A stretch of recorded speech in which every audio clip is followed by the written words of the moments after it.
সবাইকে স্বাগত জানাচ্ছি ইনফোবিজের আজকের আয়োজনে। আপনারা নিঃসন্দেহে জানেন, যারা আমাদের ইনফোবিজ নিয়মিত দেখে থাকেন, যে আমরা দেশের অর্থনীতি নিয়ে কথা বলি, এই আয়োজনে কথা বলি দেশের ব্যবসা বাণিজ্য নিয়ে। সেই সার্বিক চিত্র তুলে ধরতে আজ আমরা কথা বলতে চাচ্ছি কেমন বাজেট চাই বা কেমন বাজেট হবে, কেমন বাজেট হওয়া উচিত।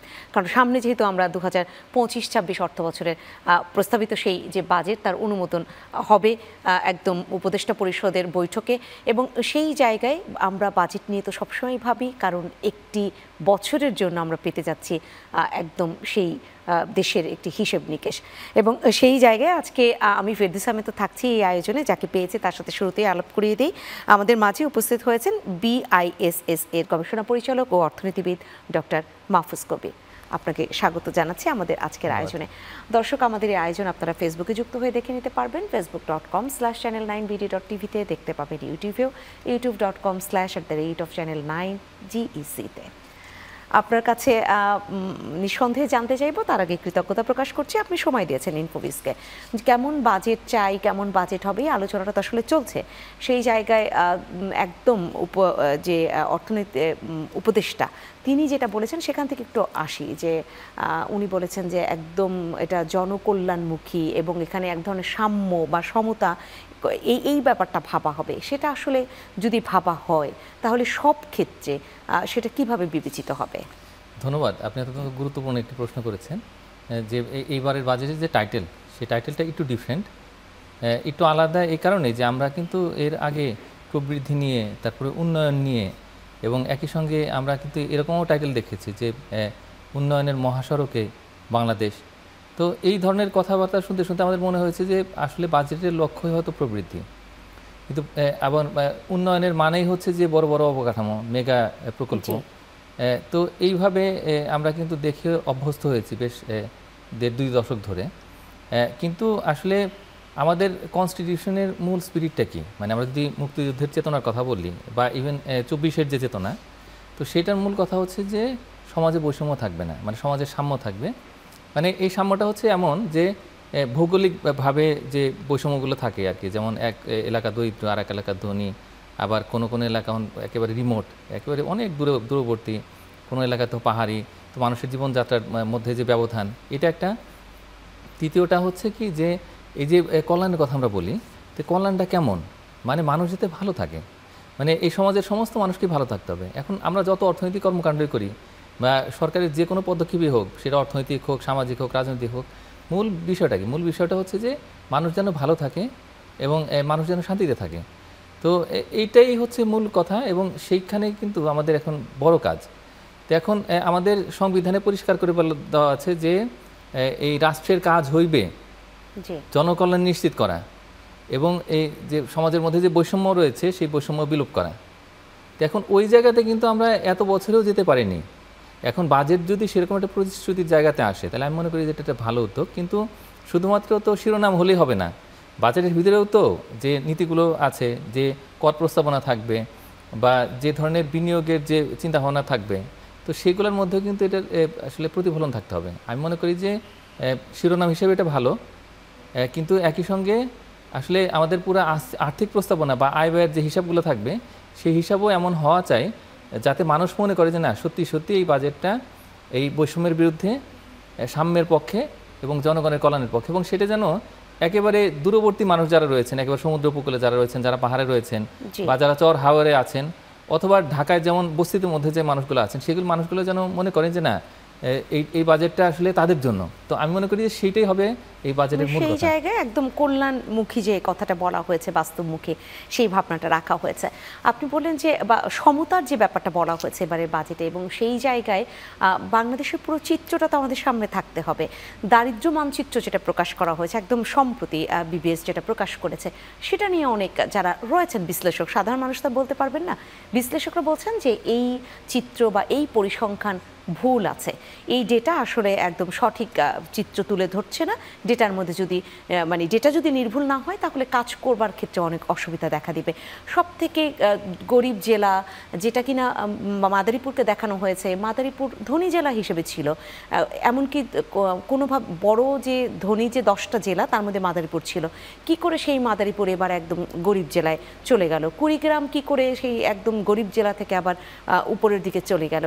এইটা যদি সঠিকভাবে না হয় তাহলে সমতা আসলে কিভাবে আসবে, যে কোন অঞ্চল আমার সেই কাজ হচ্ছে না বা সেখানে দরিদ্রতা দেখা দিয়েছে, সেই জায়গায় আপনি আসলে কি মন্তব্য করবেন? না, আমি মনে করি যে এই যে দারিদ্র্য মানচিত্র যেটা তৈরি করা হয়েছে সেটার মূল উপাত্ত কিন্তু এসছে যে house hold income and expenditure survey, যেটা 2022 সালের।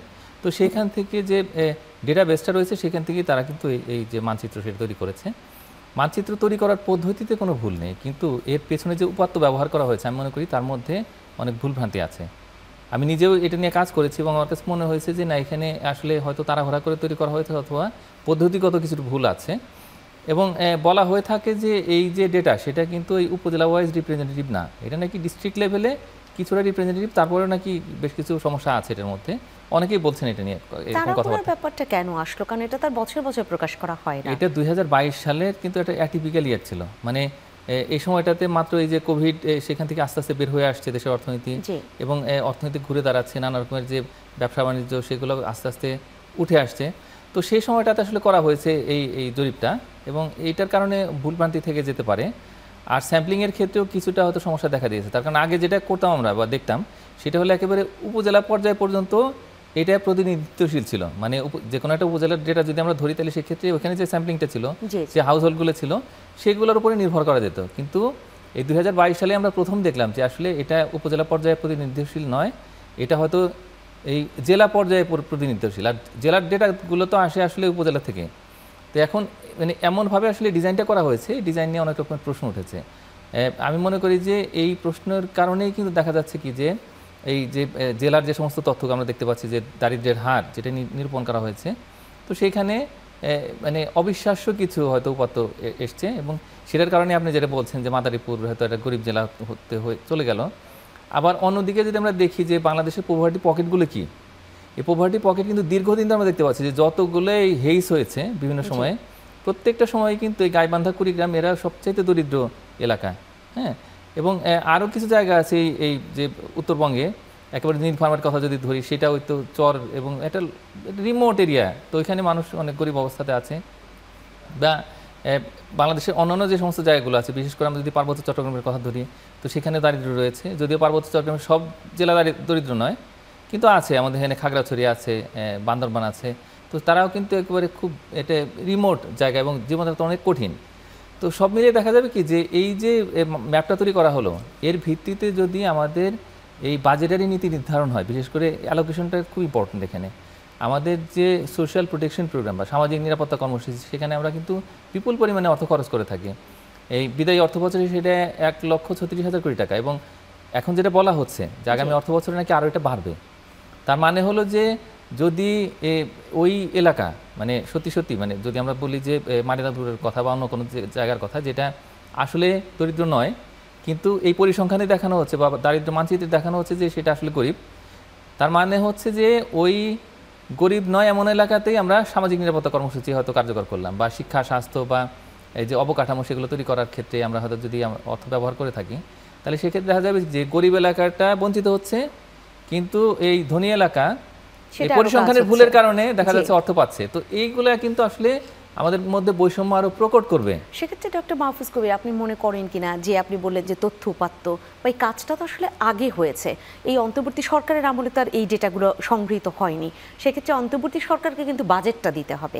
তারা কি নতুন করে এই তথ্য উপাত্ত আবার বিচার বিশ্লেষণ করবে কিনা, যাচাই বাছাই করবে কিনা, মানে এই কাজটা হবে কিনা আবার? আমি মনে করি এটা করার প্রয়োজন আছে, যেহেতু অনেক প্রশ্ন উঠেছে এবং ইতিমধ্যে আমরা দেখতে পাচ্ছি যে একটা টাস্কফোর্স হয়েছে যে যাতে করে এই যে বাংলাদেশ পরিসংখ্যান ব্যুরোর যে সমস্ত উপাত্ত আছে বা এখানে যে সার্ভেগুলো হয় বা সেন্সাস হয়, তো সেগুলো অনেক ভুলভ্রান্তির অবকাশ রাখে এবং অনেক রকমের প্রশ্ন আছে। তো তাদের কার্যক্রম যাতে বিশ্বাসযোগ্য হয় এবং নির্ভুলভাবে যেন তারা তথ্য উপাত্ত সংগ্রহ করে, তো সেটার জন্য কিন্তু ইতিমধ্যে টাস্কফোর্স তাদের কাজটা নির্ধারণ করেছে।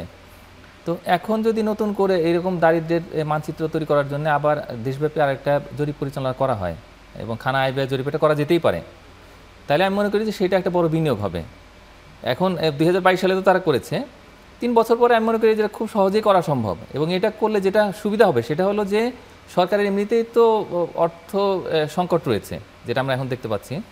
তো এখন যদি ভুল ভ্রান্তি নিয়ে যদি আবার বরাদ্দের ব্যবস্থা করা হয় এবং সেভাবে যদি বাজেটের নীতি নির্ধারণ করা হয়, তাহলে সেক্ষেত্রে এই যে উন্নয়নের যে সমস্যা এবং এখানে যে দারিদ্র্য এবং অসমতার যে বিষয়গুলো রয়েছে সেগুলো যদি সঠিকভাবে সমাধান করা না যায়, তাহলে বৈষম্যটা আরো বাড়বে, আরো বৈষম্য বেড়ে যেতে পারে এবং সমাজে কিন্তু অশান্তি আরো বেড়ে যেতে পারে এবং কল্যাণের কথা যেটা আমরা বলছি সেই কল্যাণটা না করে বরং অকল্যাণ হতে পারে। সুতরাং একটা নতুন করে জরিপ পরিচালনা করে সেটার মধ্যে থেকে তথ্য নিয়ে যদি দারিদ্র্যের মানচিত্র তৈরি করা যায়, তাহলে সেটা আসলে সরকারের জন্য ভালো হবে। ঠেকাতে সেটা করা দরকার বলে আপনি বলছেন। আর একটি বড় ব্যাপার বাজেটে, যেটা আমরা রাজস্বের কথা বলে থাকি, যে রাজস্ব আহরণ। এখন এনবিআরকে তো আসলে বিলুপ্তি ঘোষণা করা হলো, দুটি সংস্থা যেটা একদম রাজস্ব নীতি, রাজস্ব ব্যবস্থাপনা, সেই জায়গায় আমি রাজস্ব নীতির যেগুলো ভাবা হচ্ছে সেখানে একটা কথা বলতেই একটু চাই, বা অনেকে এটা জানতে চাচ্ছেন। আমরা প্রায়শই বলে থাকি যে করের একদম আওতা মুক্ত করা, এইটা যেন একটু বাড়ানো হয় এই ব্যাপারে, কারণ দেশের পরিস্থিতি ভালো না, মানুষের এখানে এখন যদি বলি যে ইনকাম কম, এরকম নানান কথা যখন একদিকে বলা হয়, সেটা যদি কমানো হয়, যারা আবার এই সমালোচনা করেন যে সেটা কমানো হলে তো টাকাই আসবে না, আমার যদি সেই তহবিলে টাকা না থাকে তাহলে আমি কি করে নানান ধরনের বৈষম্য দূরীকরণে ভূমিকা রাখবো? তাহলে কি আপনি মনে করেন যে এই করমুক্ত সীমা আর বাড়ানো উচিত? হ্যাঁ, খুব একটা গুরুত্বপূর্ণ প্রশ্ন করেছেন। একটু প্রেক্ষিতটা বলি আমি। এই এপ্রিল মাসের 23 তারিখে কিন্তু একটা রিপোর্ট এসছে ওয়ার্ল্ড ব্যাংকের, বাংলাদেশ ডেভেলপমেন্ট আপডেট। সেখানে কয়েকটা বিষয় খুব পরিষ্কার করে বলা হয়েছে।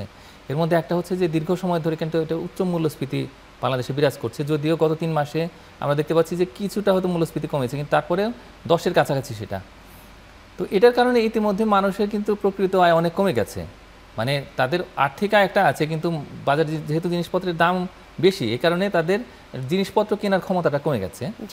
তো এটা একটা, আর একটা হচ্ছে যে একটা বেকারত্বের চাপ আছে, তার কারণ ব্যবসা বাণিজ্য বা বিনিয়োগের পরিস্থিতি যেহেতু ভালো নয়, এবং অন্তর্বর্তী সরকার অনেক চেষ্টা করছে কিন্তু বিনিয়োগটা আসছে না, এই নিয়ে অনেক সমালোচনা হচ্ছে। তো কিন্তু তারপরে বাস্তবতা হচ্ছে যে কম বিনিয়োগ হলে সেখানে কিন্তু মানুষের কর্মসংস্থান থাকবে না। এবং একই সঙ্গে এটার সঙ্গে কিন্তু আবার দেখা যাচ্ছে যে এনবিআর এর যে রেভিনিউ কালেকশন সেটার সম্পর্ক আছে, মানে ব্যবসা বাণিজ্য বা বিনিয়োগ বেশি হলেই তখন কিন্তু রেভিনিউ কালেকশনটা বাড়ে। তো এটা একটা চিন্তার বিষয়, মানে একদিকে বিনিয়োগ কম হচ্ছে, সেটাও যেমন কর্মসংস্থানের উপর একটা চাপ তৈরি করছে, অন্যদিকে সরকারের আয়ও আসছে না। এবার সরকার যদি আয় না হয় তাহলে খরচটা করবে কিভাবে? তো এই যে একটা বিচিত্র পরিস্থিতি, এর মধ্যেই যে সিদ্ধান্তটা এলো যে 2 ভাগে ভাগ হয়ে গেল, এনবিআর বিলুপ্ত হয়ে গেল, আর অন্যদিকে একটা দাবি এসছে যে করমুক্ত আয় সীমা যেটি, সেটা যেন বাড়ানো হয়। মানে এখন যেটা আছে সেটা থেকে অন্তত 1 থেকে 1.5 লাখ টাকা যদি বাড়ানো না হয়, তাহলে সেক্ষেত্রে এই যে মূল্যস্ফীতির সঙ্গে কিন্তু সমন্বয় করা যাবে না। এই দাবিটা রয়েছে, এই দাবিটা কিন্তু মানুষের মধ্যে আসলে গত বছরই ছিল, ইনফ্যাক্ট মানে বিদায়ী অর্থ বছরই ছিল, তার আগের বছরও ছিল, যে যেন করমুক্ত আয় সীমাটা বাড়ানো হয়। কিন্তু সেদিকে আসলে সরকার খুব একটা নজর দেয়নি, তার কারণ মূল চিন্তাটা ছিল হচ্ছে যে করমুক্ত আয় সীমাটা যদি বাড়ানো হয় তাহলে সেক্ষেত্রে অনেক মানুষের কাছ থেকে আর এই আয়করটা আনা যাবে না। কিন্তু বাস্তবতা হচ্ছে কি যে ব্যক্তি আয়কর যেটি, সেটি কিন্তু আমাদের সমগ্র যে রাজস্ব, সেই রাজস্বের মধ্যে সেটা মানে খুব বেশি পরিমাণে নেই। এবং ব্যক্তি আয়কর এবং কর্পোরেট আয়কর দুটো মিলে হয়তো 1/3 মতো টোটাল যে রেভিনিউ তার। তো এখন এই অবস্থায় যদি আমরা এই করের জালটা বাড়াতে পারি, মানে আওতাটা যদি বাড়াই, তাহলে সেক্ষেত্রে দেখা যাবে কি যে গ্রামে গঞ্জে থেকে কিন্তু অনেকের সামর্থ্য রয়েছে, তারা কিন্তু এখানে কন্ট্রিবিউট করতে পারবে। কিন্তু এই দেখা যায় কি যে খুবই অল্প আয়ের যারা মানুষ, তাদের উপরে যদি এই অতিরিক্ত করের বোঝাটা চাপে, মানে বিশেষ করে তাদের হয়তো আয়কর দেওয়ার সামর্থ্য নেই, কিন্তু এই আমাদের যেহেতু সিস্টেম আছে যে করমুক্ত আয় সীমা যেহেতু কম, তো সুতরাং তারা কিন্তু কর দিতে বাধ্য হয়। দেখা যায় কি ওই অতটুকুর কারণেই তাদের রিয়েল ইনকামটা আরও কমে যায়। তো এই কারণে আমি মনে করি যে যদি করমুক্ত আয় সীমাটা বাড়ানো হয় এবং একই সঙ্গে যদি এটা বিস্তৃতি বাড়ানো হয়, মানে করের বিস্তৃতি, তাহলে সেক্ষেত্রে এটা মানে আমি মনে করি যে রেভিনিউ হয়তো কমবে না। কিন্তু একই সঙ্গে এটাও আমাদের মনে রাখতে হবে যে আরেকটা জায়গা আছে, সেটা হচ্ছে যে কর অব্যাহতির একটা ক্ষেত্র রয়েছে। এই বিভিন্ন জায়গাতে হয়তো ইন্ডাস্ট্রি স্থাপনের পরে একটা নির্দিষ্ট সময় পর্যন্ত নর্মালি যেটা এফডিআই হয়, তো সেখানে 10 বছরের পর্যন্ত কিন্তু এই করমুক্ত থাকে তাদের ব্যবসা। তো এই সুযোগটা অনেকেই নেয়। তো এবং এটার কারণে এফডিআইও আসে বাংলাদেশে, বিদেশি বিনিয়োগ হয়। তো তো সেই জায়গাতে আবার কথাবার্তা হচ্ছে যে এই কর অব্যাহতিটাকে তুলে নিতে হবে, IMF যেটা বলছে আর কি। তো এই নিয়ে সরকার চিন্তা ভাবনা করছে। তাই আমি মনে করি যে হ্যাঁ, সরকারের রাজস্বের দরকার আছে, কিন্তু একই সঙ্গে মূল্যস্ফীতির বিষয়টা তো বিবেচনা রাখতে হবে, এবং একই সঙ্গে যেহেতু বেকারত্ব রয়েছে, মানে একসাথে আলাপ করছেন, কিন্তু প্রতিটাই আসলে অনেক বড় আলোচনার একটা জায়গা, একটা দুয়ার বলা যেতে পারে। আপনি মূল্যস্ফীতি বলেন, বা আপনি যেটা বললেন যে করের যে বাড়ানো, করদাতার সংখ্যা আরও বাড়ানো বা যারা দিতে পারে।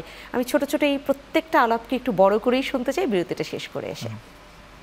দর্শক, আপনারা যারা রয়েছেন আজকে ইনফোভিজের আয়োজনে, একটু পরেই ফিরছি, সাথে থাকবেন।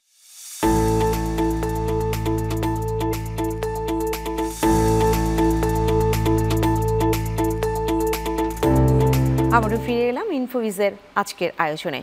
কথা বলছি কেমন বাজেট চাই, 2025-26 অর্থ বছরের বাজেট আসলে কেমন হওয়া উচিত।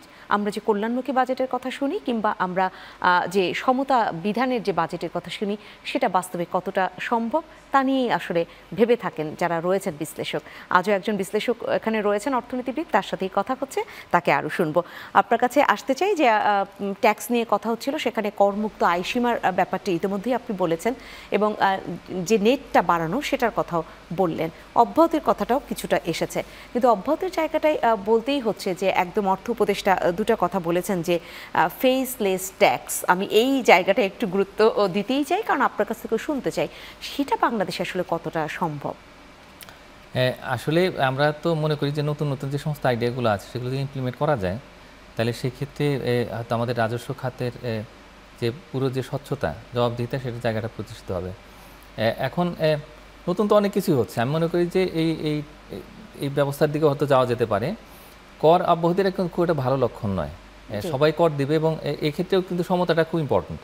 মানে কেউ হয়তো একটু সুবিধা পেলো কোনো একটা পার্টিকুলার ইন্ডাস্ট্রিতে, বা হয়তো নতুন বিনিয়োগ করতে গিয়ে, আবার দেখা যাচ্ছে যে ওই খাতেই বা ওই শিল্পেই হয়তো অন্য বিনিয়োগকারী রয়েছেন, তো তারা হচ্ছে এই কর অব্যাহতির সুবিধাটা পেলেন না। এবং দেশি এবং বিদেশি এই দুটোর মধ্যে একটা বৈষম্য, আমরা কিন্তু সেটা চাই। যিনি দিচ্ছেন তাকে আরো জোর ধরা হচ্ছে বেশি করে। হ্যাঁ, এটা কিন্তু অনেক রকমের অশান্তি তৈরি করছে। এবং এটা এনবিআর এর চেয়ারম্যানের সঙ্গে যখন ব্যবসায়ীরা আলাপ আলোচনা করছেন, তখন কিন্তু বারবার একই কথা বলছেন যে যারা বেশি করে কর দিচ্ছে তাদের উপরে আরো বেশি চাপটা পড়ছে। আমি মনে করি যে এই বিষয়টা থেকে বের হয়ে আসা উচিত। মানে এমনভাবে আসলে করের আসলে নীতিগুলো গ্রহণ করতে হবে যাতে করে আমি ব্যক্তিটা কে, আমি কোন ইন্ডাস্ট্রির ওনার, আমি দেশি না আমি বিদেশি, তো এই বিষয়গুলো একেবারেই ভাবা হবে না।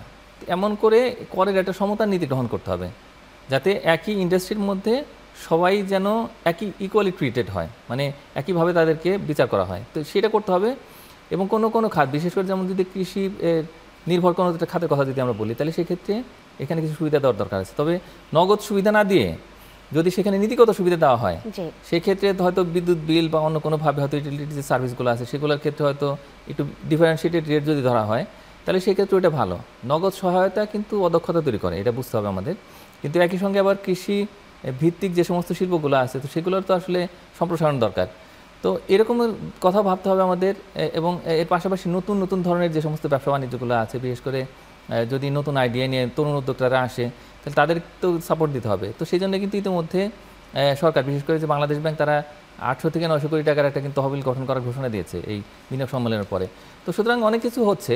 তো আমি মনে করি যে এই করের জায়গাটাতে সমতার ক্ষেত্র প্রতিষ্ঠিত করাটা খুব ইম্পর্টেন্ট, এবং সেখানে যেন কোনো ব্যক্তি বা কোনো শিল্পকে যেন আলাদা করে ট্রিট করা না হয়, এবং তারা আলাদা করে সুবিধা পাবে, এবং তার পাশে আর একটা হয়তো কারখানা রয়েছে, সে ওই সুবিধাটা পাবে না। ফেসটাকেই যেন না ভাবা হয়। এক্স্যাক্টলি, আসলে কথাটা ওইখানে বলেছেন।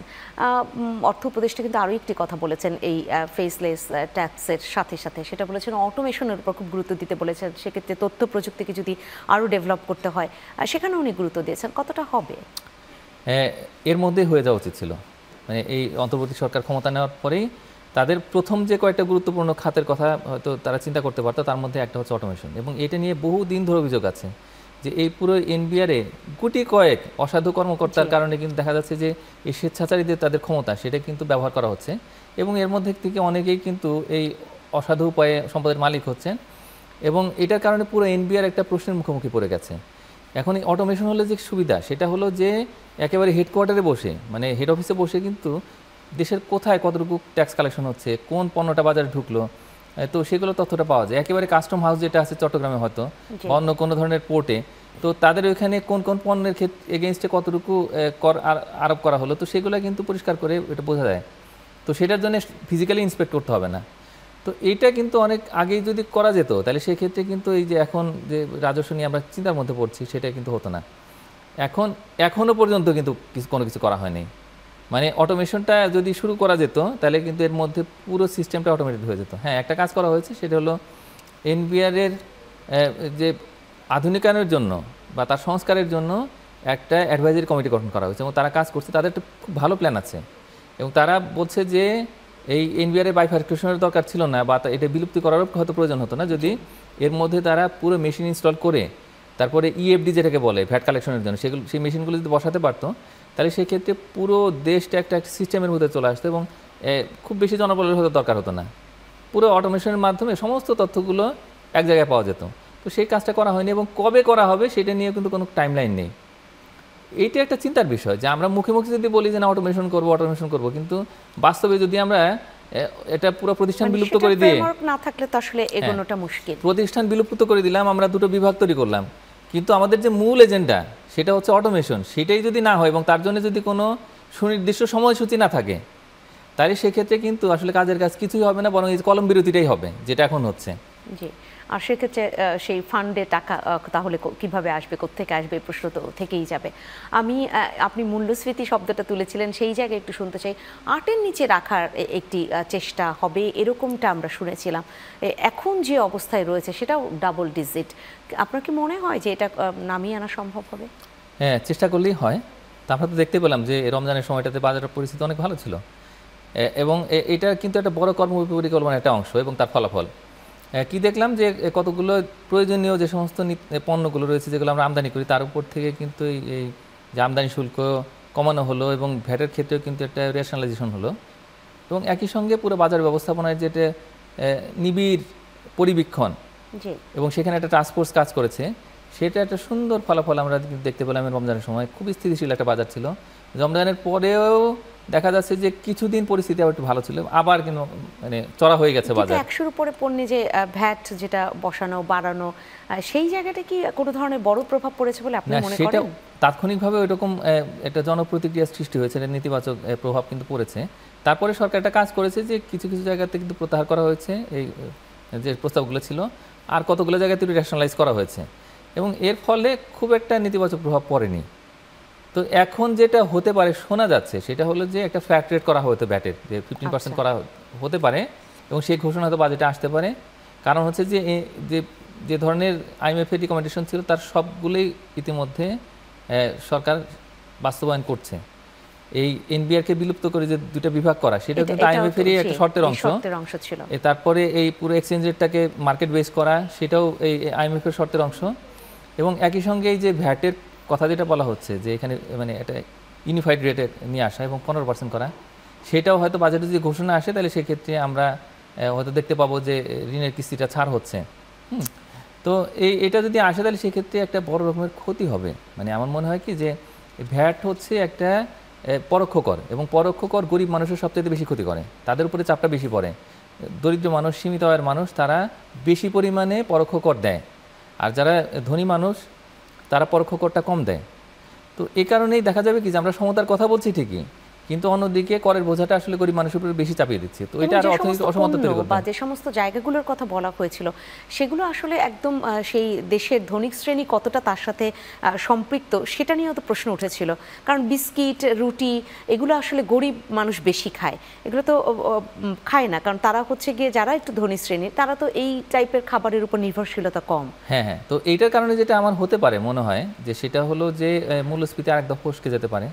দেখেন এই দরিদ্র মানুষ 8-এর নিচে সেটাকে বেঁধে রাখা, 8-এর নিচে তো এটা একটা স্বপ্ন, মানে এবং স্বপ্নটা বাস্তবায়ন করা সম্ভব ছিল, কারণ আমরা তো দেখলাম যে না এটা সিঙ্গেল ডিজিটে নিয়ে আসা সম্ভব এবং তখন যদি একটু প্রেশার ক্রিয়েট করা হতো বা বাজার ব্যবস্থাপনা একটু ভালো করা যেত তাহলে সেক্ষেত্রে পরিস্থিতি হয়তো আরেকটু উন্নত হতো।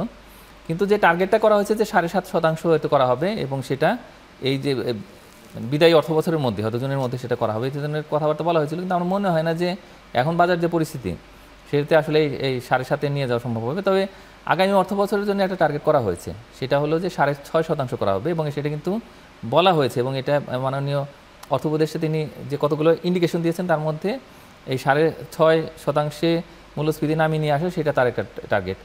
এবং টার্গেট করাটা ভালো, তার কারণ টার্গেট যখন থাকে তখন কিন্তু নীতিগুলো সেরকমভাবে হয়। তবে এই ভ্যাট বাড়িয়ে দিয়ে, মানে সেটা এখন যেটা একটু কম রয়েছে, তো সেটা একেবারে ইউনিফাইড রেটে দিলে যেটা হবে, এই মূল্যস্ফীতিকে কিন্তু আর টেনে নামানো যাবে না। তা আমার সেটা ভয় যে একদিকে মানে করটা বাড়ানোর, পরোক্ষ কর বাড়ানো, এবং একই সঙ্গে উচ্চ ঋণের সুদের হার এবং এর পাশাপাশি কম বিনিয়োগ, এই তিনটা একসঙ্গে কাজ করলে আসলে খুবই মুশকিল হবে আসলে এই মূল্যস্ফীতিটা কমে নিয়ে আসা। কারণ যেহেতু বিনিয়োগ এমনিতেও এই মুহূর্তে তেমন নেই। আমি একটা বিরতিতে যাব, বিরতি থেকে ফিরে এসে ডলারের দাম নিয়ে একটু কথা বলতেই হবে, শুনতে হবে আপনাকে। ফিরছি বিরতি শেষে।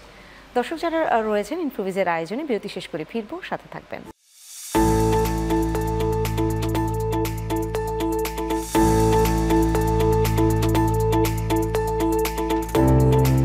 আবারও ফিরে এলাম ইনফোভিজের আয়োজনে। আজ কথা হচ্ছে কেমন বাজেট চাই বা কেমন বাজেট হওয়া উচিত এই প্রসঙ্গে। এবং আমরা এই প্রসঙ্গে কথা যার সাথে বলছি, যাকে শুনছি, তিনি হচ্ছেন ডক্টর মাহফুজ কবির। তিনি একজন অর্থনীতিবিদ এবং তার পরিচয়টা শুরুতে তো আমরা বলেছি। আলাপচারিতায় আসি। আপনার কাছে যেটা বলেছিলাম যে মার্কিন ডলার, সেই ডলারের যে মূল্য, সেটা নিয়ে IMF-এর অনেক দিন ধরে এক ধরনের নেগোসিয়েশন চলছিল। সেখানে তারা বারবারই বলছিল এটা যাতে বাজার দরের উপর ছেড়ে দেওয়া হয়, আটকে না রাখা হয়। এবং বাংলাদেশ সেরকম সিদ্ধান্তে এসেছে, এখন এটা ছেড়ে দেওয়া হলো। এই মুহূর্তে ছেড়ে দেওয়াটা, এই সিদ্ধান্তটা কতটা একদম যৌক্তিক হলো বা কতটা দেশের জন্য ভালো হলো? আসলে আমাদের এই মুহূর্তে যে ডলারের রিজার্ভ, সেটা $21 বিলিয়ন মতো। মানে যদি আমরা বলি যে BPM 6-এর হিসাব IMF-এর, তো সেটা অনুযায়ী হচ্ছে $21 বিলিয়ন, একটু বেশি। এবং এটা দীর্ঘদিন ধরে কিন্তু 20-21-এর মধ্যেই আছে। মানে এর মধ্যে আমরা যে দেখলাম যে রপ্তানি আয় ভালো এবং একই সঙ্গে প্রবাসী আয় আরও ভালো। তো এই অবস্থায় আরেকটু হয়তো বেশি হতো, কিন্তু এই আমার মনে হয় কি যে অন্তত 23-24 হয়ে যেত। কিন্তু এর মধ্যে সরকার একটা কাজ করেছে, সেটি হলো যে আমাদের একটা দায় ছিল। মানে এটা কিন্তু সরকারি ঋণ ছিল না, এটা হলো যে বেশ কিছু জায়গাতে, যেমন এই যে আদানির বিদ্যুৎ এবং অন্যান্য আরও কিছু জায়গাতে দায় ছিল, সেটা কিন্তু $4.7 বিলিয়ন ছিল। সেটা এখন মাত্র কয়েকশো মিলিয়নে গেছে। এই পুরো অর্থটা শোধ করতে গিয়ে কিন্তু বেশ কিছু ডলার চলে গেছে। তারপরে পরিস্থিতি কিছুটা ভালো। এখন IMF-এর যে শর্ত, সেই শর্তের মধ্যে একটা বড় শর্ত হলো এই যে এই ফ্লেক্সিবল এক্সচেঞ্জ রেটে, মানে একেবারে বাজার উপরে ছেড়ে দেওয়া। এই মুহূর্তে যে পরিমাণে ডলার রিজার্ভ রয়েছে, আমি মনে করি যে এই অবস্থায় এই সিদ্ধান্ত নেওয়াটা একেবারেই ঠিক হয়নি।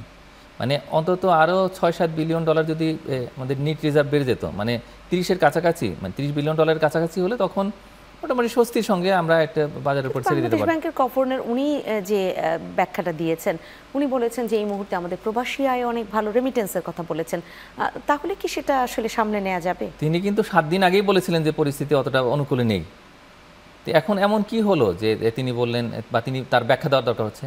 যখন পরিস্থিতি ভালো হয় তখন কিন্তু ব্যাখ্যা প্রয়োজন হয় না, আমরা বুঝতেই পারবো যে আসলে পরিস্থিতি ভালো। তো এখন রিজার্ভ পরিস্থিতি তো আসলে অতটা সন্তোষজনক নয়, এবং আমরা হয়তো 3 মাসের মতো যে আমদানি ব্যয়, সেটাই হয়তো পরিশোধ করতে পারবো না যে রিজার্ভ আছে। তো এই অবস্থায় এটি আরও পরে করা যেতে পারতো, এবং আমার ধারণা বাংলাদেশ ব্যাংকের সেরকমই একটা হয়তো পরিকল্পনা ছিল। কিন্তু এখন দেখা যাচ্ছে যে IMF-এর সাথে তারা সম্পর্ক খারাপ করতে জানে, কিন্তু এক হাতে যদি আমরা তালি বাজাতে চাই তাহলে হবে না। ছাড় হচ্ছিল না। এখন যখনই বাংলাদেশ এই সিদ্ধান্তে গিয়েছে যে ডলারটাকে একদম বাজার দরে ছেড়ে দিবে, তখনই তো $350 কোটি ছাড় হলো। সেই ছাড়ের ঘোষণাটা এসেছে, তাহলে সেটার জন্যই কি আসলে হলো কিনা এই সিদ্ধান্তটা? না, এখন বিষয়টা হচ্ছে কি যে আমাদের প্রতি মাসে কত করে আসলে এই যেটা রেমিটেন্স সেটা আসছে, সেটা প্রায় $3 বিলিয়ন মতো। তো সুতরাং একটা ভালো কিন্তু রেমিটেন্স আসছে। আর আমরা IMF-এর সঙ্গে নেগোসিয়েশনের জায়গাতে এখনও আছি।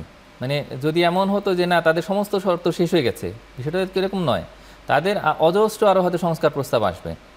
সুতরাং আমরা যে ডিফিকাল্ট যে জায়গাগুলো রয়েছে, তো সেগুলো কিন্তু ছেড়ে দিলাম। ছেড়ে দেওয়ার মানে হচ্ছে যে ওরা আরও কঠিন শর্ত আমাদের উপর চাপাবে। মানে এই বিনিময় হারটা কিন্তু অত বড় বিষয় নয়। আমি মনে করি যে না, এইটাকে রেখে দেওয়া দরকার ছিল হাতে, এবং আসলে IMF-কে এরকম একটা পরিষ্কার বার্তা দেওয়া দরকার ছিল যে বাংলাদেশের সাথে যেন আসলে তারা কোনো অবিচার না করে। দেখেন, বাংলাদেশ কিন্তু ওই পরিস্থিতি নেই। এখন যে অন্তর্বর্তী সরকার, তার মূল দায়িত্ব হচ্ছে যে সংস্কার করে নির্বাচনটা করা, এবং ম্যান্ডেট কিন্তু সেটাই। এখন এটার মধ্যে তো বড় কোনো সিদ্ধান্ত নিতে গেলে তখন কিন্তু পরিস্থিতি যদি এরকম বিশৃঙ্খল হয়, তখন দায়টা কে নেবে?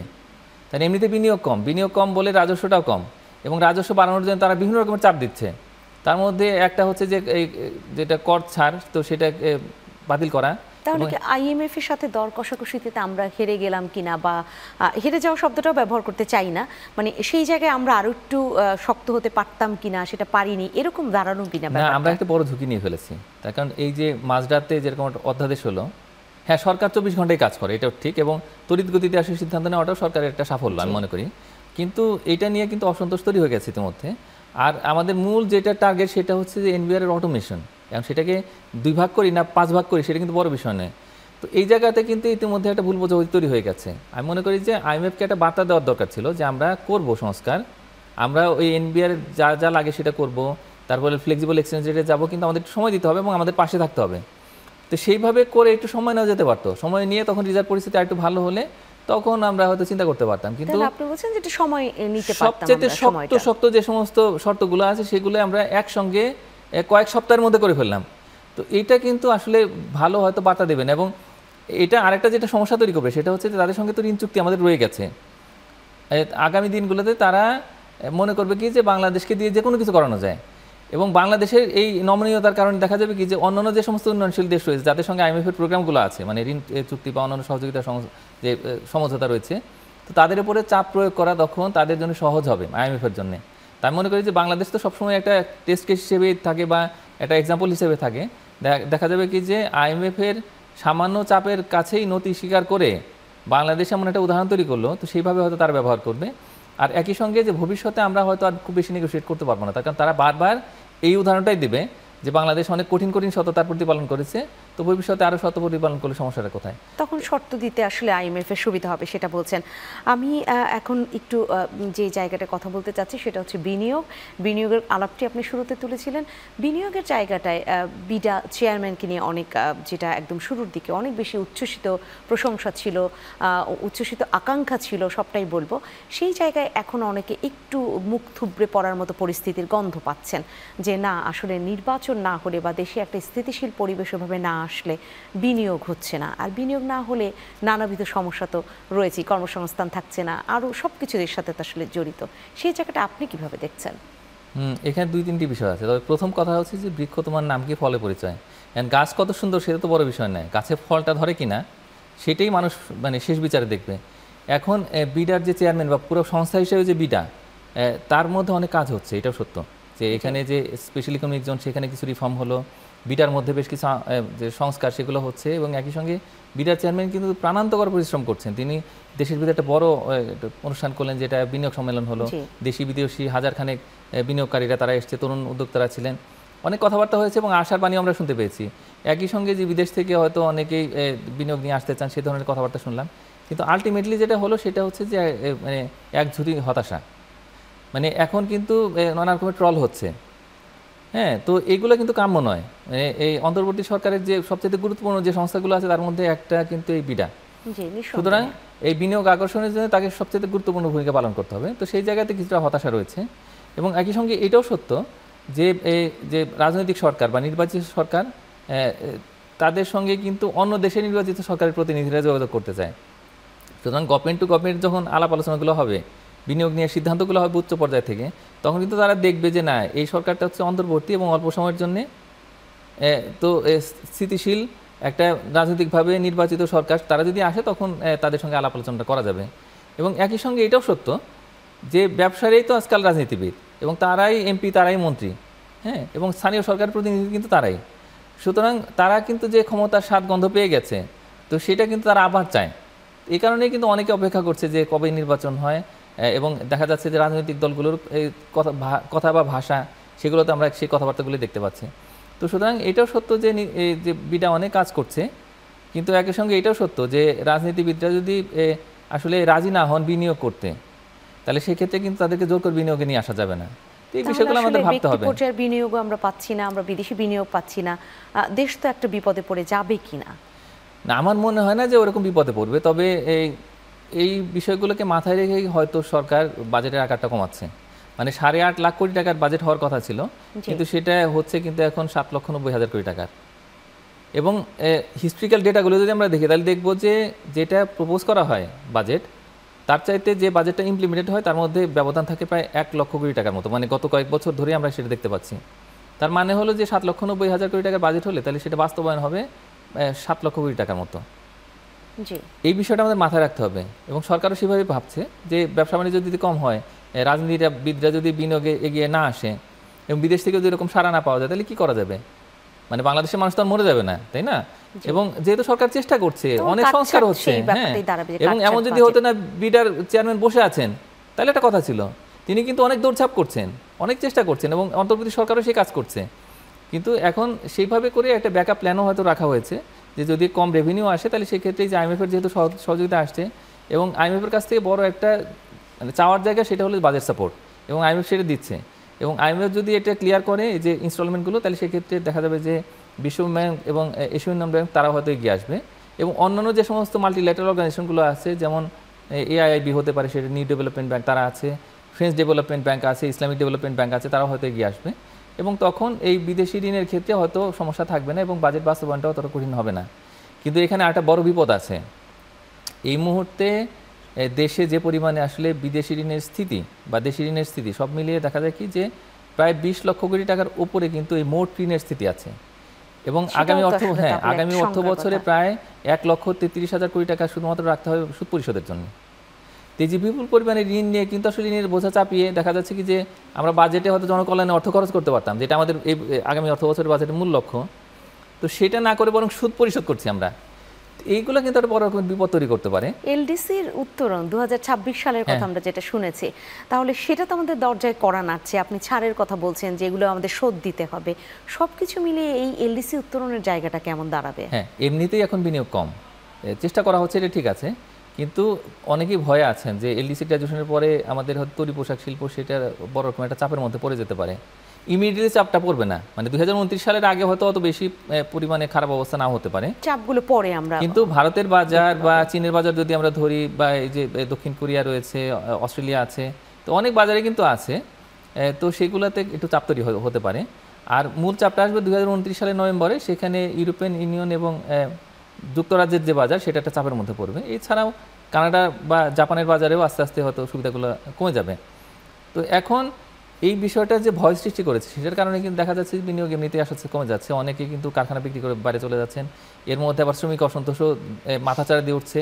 মাঝখানে কিছুটা হয়তো মাসখানেকের জন্য কিছুটা কিন্তু স্থিতিশীল ছিল, সেটা আবার দেখা যাচ্ছে শুরু হচ্ছে, যার ফলে এই যে পুরো একটা নেতিবাচক পরিবেশ, তো সেই কারণেও দেখা যাচ্ছে কি যে বিনিয়োগ কিছুটা কম, এবং বিনিয়োগ কম হলেই কিন্তু দেখা যায় কি যে হয়তো সরকার হয়তো ভরসা করতে পারে না যে আসলে হয়তো রেভিনিউ কম আসবে, এবং কম এলেই তখন কিন্তু বাজেট বাস্তবায়নে একটা চাপ তৈরি হবে। এই কারণে একটা ব্যাকআপ প্ল্যান হিসেবে আমার কাছে মনে হয় যে যেহেতু একটা ছোটো বাজেট তৈরি করা হচ্ছে, তো সুতরাং এই নিয়ে আমি খুব একটা ভয় পাচ্ছি না যে আসলে যে আইএমএফ বা অন্য কোনো জায়গা থেকেও যদি কিছুটা সহযোগিতা কম হয় বা যদি রেভিনিউ কম আসে, তাহলে সেক্ষেত্রে বাজেট বাস্তবায়ন আমার মনে হয় না যে খুব একটা সমস্যা হবে। তবে আপনি সেটাই বলছেন যে ব্যাকআপ একটা প্ল্যান রয়েছে বা এই কারণেই ছোট করা হচ্ছে বাজেটের আকারটা। কিন্তু এখানে একটা বড় এখানে একটা ছোট করে একটা জিনিস বলি, সেটা হলো যে প্রবৃদ্ধিটাই আমাদের বড় একটা চিন্তার বিষয়। তার কারণ 3.3% প্রবৃদ্ধি যেটা হতে পারে বলে বিশ্বব্যাংক বলছে, সেটা যদি সত্যি হয় তাহলে সেই ক্ষেত্রে কিন্তু বাংলাদেশের একটা দীর্ঘমেয়াদী এটা যে নিম্ন স্তরের ভারসাম্য বলে যেটাকে, লো লেভেল ইকুইলিব্রিয়াম ট্র্যাপ, তো সেটার মধ্যে ঢুকে গেলে তখন কিন্তু আরও কয়েক বছর লাগবে হয়তো বাংলাদেশকে বের হয়ে আসতে, এবং তখন এই যে দারিদ্র্য বৈষম্য সেগুলো কিন্তু আর বেড়ে যেতে পারে। এটাই একটা চিন্তার বিষয় নিঃসন্দেহে। এবং সেখানে ওই যে আমরা আরও তো অনেক আলাপ থেকেই যাই, সামাজিক নিরাপত্তা বেষ্টনীর কথা বারবারই চলে আসে, সেগুলো নিয়ে ভাবতে হবে। আপনাকে অসংখ্য ধন্যবাদ জানাচ্ছি। আজকের আয়োজন এখানেই শেষ করছি। ধন্যবাদ। দর্শক, আপনারা যারা রয়েছেন, আয়োজন শেষ করতে হচ্ছে, কিন্তু কেমন বাজেট চাই এই আলাপটি হয়তো আমাদের চলতেই থাকবে। ইনফোভিজ আমাদের সাপ্তাহিক আয়োজন, নিঃসন্দেহে আমরা আবারও ফিরে আসব ইনফোভিজের আয়োজন নিয়ে শনিবার। আপনারা দেখতে চোখ রাখবেন চ্যানেল 9-এর পর্দায়।